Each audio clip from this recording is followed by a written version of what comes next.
আমাদের ড্রিম টিভিটা কেনার সময় আমাদের আর ব্লগ করা হয়নি ঠিকই, কিন্তু কিছু মিনি ব্লগস আমি করে রেখেছিলাম। তো তোমাদের সাথে সেটাই চলে শেয়ার করি, কেমনভাবে টিভিটা ফিক্সিং করলাম।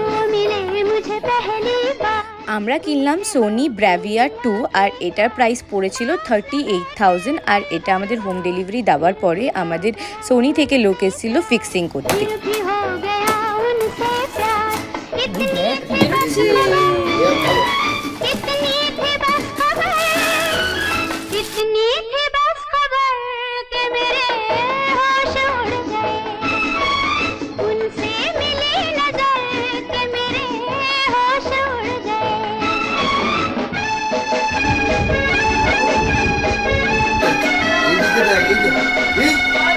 দেখ